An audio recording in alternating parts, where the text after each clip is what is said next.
ಇನ್ನು Belagavi DCC bank ಅಧ್ಯಕ್ಷರಾಗಿ ಅಣ್ಣಾ ಸಾಹೇಬ್ ಆಯ್ಕೆ ಆಗಿದ್ದಾರೆ ಅನ್ನುವಂತಹ ವಿಚಾರ ಗೊತ್ತಾಗ್ತಾ ಇದೆ. ಇನ್ನು ಡಿಸಿಸಿ ಬ್ಯಾಂಕ್ ಉಪಾಧ್ಯಕ್ಷರಾಗಿ ರಾಜು ಕಾಗೆ ಅವರು ಆಯ್ಕೆ ಆಗಿದ್ದಾರೆ. ಇದು ಬಹಳಷ್ಟು ಇಂಪಾರ್ಟೆಂಟ್ ವಿಚಾರ. ಯಾಕಂದ್ರೆ ಬೆಳಗಾವಿಯ ಜಿದ್ದಿನ ಕಣದಲ್ಲಿ ಕೊನೆಗೂ ಸಹ ಯಾರಾಗ್ತಾರೆ ಅನ್ನುವಂತಹ ವಿಚಾರ ದೊಡ್ಡ ಮಟ್ಟದಲ್ಲಿ ಚರ್ಚೆ ಆಗ್ತಾ ಇತ್ತು. ಅಧ್ಯಕ್ಷ ಮತ್ತೆ ಉಪಾಧ್ಯಕ್ಷರ ವಿಚಾರವಾಗಿ ಇಡೀ ರಾಜ್ಯದಲ್ಲಿ ದೊಡ್ಡ ಮಟ್ಟದಲ್ಲಿ ಸಂಚಲನ ಕ್ರಿಯೇಟ್ ಮಾಡೋದೇ ಈ ಬೆಳಗಾವಿ ರಾಜಕಾರಣ. ಕಾರಣ ಏನು ಅಂದ್ರೆ ಅಲ್ಲಿ ಇಡೀ ರಾಜಕೀಯ ಒಂದ್ ಕಡೆ ಆದ್ರೆ ಸಾಮಾನ್ಯ ಸಂದರ್ಭದಲ್ಲಿ ಡಿಸಿಸಿ ಬ್ಯಾಂಕ್ ವಿಚಾರದಲ್ಲಿ ಬಂದಂತಹ ಸಂದರ್ಭದಲ್ಲಿ ಅಲ್ಲಿ ರಾಜಕೀಯವೇ ಪೂರ್ತಿ ಬದಲಾಗ್ಬಿಡುತ್ತೆ. ಕಾರಣ ಏನು ಅಂದ್ರೆ ಒಂದು ಕಡೆಗೆ ಬಿಜೆಪಿ ಪರವಾಗಿರುವಂತವರು, ಮತ್ತೊಂದು ಕಡೆಗೆ ಕಾಂಗ್ರೆಸ್ ಪರವಾಗಿರುವಂತವರು ವಿಧಾನಸಭೆ ಬಂದಂತಹ ಸಂದರ್ಭದಲ್ಲಿ ಕಿತ್ತಾಡ್ತಾರೆ, ಬೈದಾಡ್ತಾರೆ, ಜಗಳ ಆಡ್ತಾರೆ, ಎಲ್ಲ ಮಾಡ್ತಾರೆ. ಆದ್ರೆ ಡಿಸಿಸಿ ಬ್ಯಾಂಕ್ ವಿಚಾರದಲ್ಲಿ ಬಂದಾಗ ಬಿಜೆಪಿಯ ನಾಯಕರು ಕಾಂಗ್ರೆಸ್ ಜೊತೆ ಹೋಗ್ತಾರೆ, ಕಾಂಗ್ರೆಸ್ ನಾಯಕರು ಬಿಜೆಪಿ ಅವ್ರ ಜೊತೆ ಬರ್ತಾರೆ. ಈಗಲೂ ಸಹ ಅದೇ ಆಗಿದ್ದು ನೋಡಿ. ಅಲ್ಲಿ ಡಿಸಿಸಿ ಬ್ಯಾಂಕ್ ಅಧ್ಯಕ್ಷರಾಗಿ ಅಣ್ಣಾ ಸಾಹೇಬ್ ಜೊಲ್ಲೆ ಆಯ್ಕೆ ಆಗಿದ್ದಾರೆ. ಇವರು ಬಿಜೆಪಿ ಅವರು. ಆದ್ರೆ ಅವ್ರಿಗೆ ಸಪೋರ್ಟ್ ಕೊಟ್ಟಿರೋದು ಯಾರು ಅಂದ್ರೆ ಸತೀಶ್ ಜಾರಕಿಹೊಳಿ ಬಣ. ಇದು ಬಹಳಷ್ಟು ಇಂಪಾರ್ಟೆಂಟ್ ವಿಚಾರ. ಇನ್ನು ರಾಜು ಕಾಗೆ ಅವರು ಉಪಾಧ್ಯಕ್ಷರಾಗಿ ಆಯ್ಕೆ ಆಗಿದ್ದಾರೆ. ಎಷ್ಟೆಷ್ಟು ಮತಗಳು ಬಂದಿದ್ದಾವೆ, ಎಷ್ಟೆಷ್ಟು ಮತಗಳಿಂದ ಆಯ್ಕೆ ಆಗಿದ್ದಾರೆ ಅನ್ನುವಂತಹ ವಿಚಾರ ಇನ್ನೇನು ಗೊತ್ತಾಗಬೇಕಾಗಿದೆ.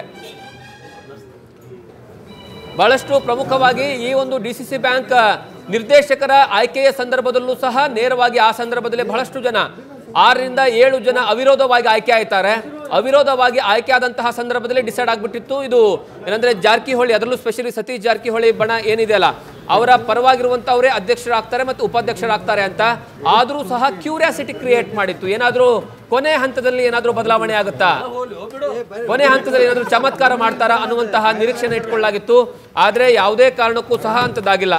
ಲಕ್ಷ್ಮಣ್ ಸವದಿಗೆ ಇಲ್ಲಿ ದೊಡ್ಡ ಮಟ್ಟದಲ್ಲಿ ಮುಖಭಂಗ ಅಂದ್ರೂ ತಪ್ಪಾಗೋದಿಲ್ಲ. ಯಾಕಂದ್ರೆ ಲಕ್ಷ್ಮಣ್ ಸವದಿ ಮತ್ತು ಏನಂದ್ರೆ ಅಲ್ಲಿರುವಂತಹ ಅವರ ಟೀಮ್, ಅವರ ಬಣ ಸಕಲ ಪ್ರಯತ್ನಗಳನ್ನ ಮಾಡಿಕೊಂಡಿತು.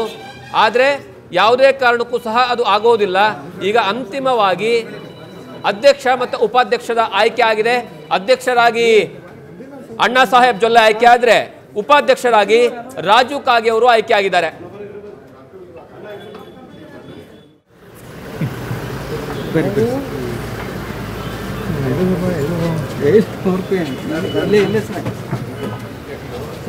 ಬೆಳಗಾವಿ ರಾಜಕಾರಣ, ಅದರಲ್ಲೂ ಬೆಳಗಾವಿಯ ರಾಜಕಾರಣ ಇದೆಯಲ್ಲ, ಸರ್ಕಾರವನ್ನು ಉರುಳಿಸೋ ಮಟ್ಟಕ್ಕೂ ಸಹಿತ ಹೋಗಿರುವಂತಹ ಇತಿಹಾಸ ಇದೆ, ಉದಾಹರಣೆಗಳಿದಾವೆ. ಫಾರ್ ಎಕ್ಸಾಂಪಲ್, ಈ ಹಿಂದಿರುವಂತಹ ಸರ್ಕಾರದ ಸಂದರ್ಭದಲ್ಲಿ ಅಲ್ಲಿ ಜಾರಕಿಹೊಳಿ, ರಮೇಶ್ ಜಾರಕಿಹೊಳಿ ಅವರು ಪ್ರತಿಷ್ಠೆಯಾಗಿ ತೆಗೆದುಕೊಂಡಿರುವಂತದ್ದಾಗಿತ್ತು. ಅವಾಗ ಆ ಸಂದರ್ಭದಲ್ಲಿ ಸಮ್ಮಿಶ್ರ ಸರ್ಕಾರವೇ ಉರುಳುವಂತಹ ಪರಿಸ್ಥಿತಿ ನಿರ್ಮಾಣವಾಗಿತ್ತು. ಅದಕ್ಕೆ ಮೂಲವಾಗಿರ್ತಕ್ಕಂತಹ ಕಾರಣ ಇದೇ ಡಿಸಿಸಿ ಬ್ಯಾಂಕ್ ಚುನಾವಣೆಯ ವಿಚಾರವಾಗಿ.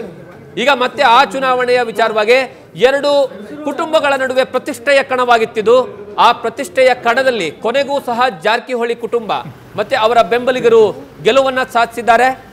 ಆ ಮೂಲಕವಾಗಿ ಬೆಳಗಾವಿಯ ಡಿಸಿಸಿ ಬ್ಯಾಂಕ್ನ ಅಧಿಪತ್ಯವನ್ನ ಜಾರಕಿಹೊಳಿ ಬ್ರದರ್ಸ್ ತಂಡ ಅಣ್ಣಾ ಸಾಹೇಬ್ ಜೊಲ್ಲೆ ಅಧ್ಯಕ್ಷರಾಗುವ ಮೂಲಕವಾಗಿ ಅದನ್ನ ವಹಿಸಿಕೊಂಡಿದ್ದಾರೆ. ಕಳೆದ 2 ದಶಕಗಳಿಂದ ನಿರಂತರವಾಗಿ ಅದರ ಮೇಲೆ ಹಿಡಿತವನ್ನ ಇಟ್ಕೊಂಡಿರುವಂತದ್ದು ರಮೇಶ್ ಕತ್ತಿ ಫ್ಯಾಮಿಲಿ ಇತ್ತು, ಅಂದ್ರೆ ಕತ್ತಿ ಕುಟುಂಬ ಇತ್ತು. ಉಮೇಶ್ ಕತ್ತಿ ಅವರು ಈ ಒಂದು ಡಿಸಿಸಿ ಬ್ಯಾಂಕ್ ಮೇಲೆ ಬಹಳಷ್ಟು ನಿರ್ಣಾಯಕವಾಗಿ ಅಂದ್ರೆ ಹಿಡಿತವನ್ನ ಸಾಧಿಸ್ಕೊಂಡ್ಬಿಟ್ಟಿದ್ರು. ಆದ್ರೆ ಯಾವಾಗ ರಮೇಶ್ ಕತ್ತಿ ಅವರು ಪೂರ್ತಿಯಾಗಿ ಡೆಡ್ ಅಪೋಸಿಟ್ ಆಗಿ ಜಾರಕಿಹೊಳಿ ಬ್ರದರ್ಸ್ ಜೊತೆಗೆ ತೊಡೆ ತಟ್ಟಿ ನಿಲ್ತಾರಲ್ಲ, ಅವಾಗ ಪ್ರತಿಷ್ಠೆಯಾಗಿ ತೆಗೆದುಕೊಳ್ತಾರೆ ಜಾರಕಿಹೊಳಿ ಕುಟುಂಬದವರು.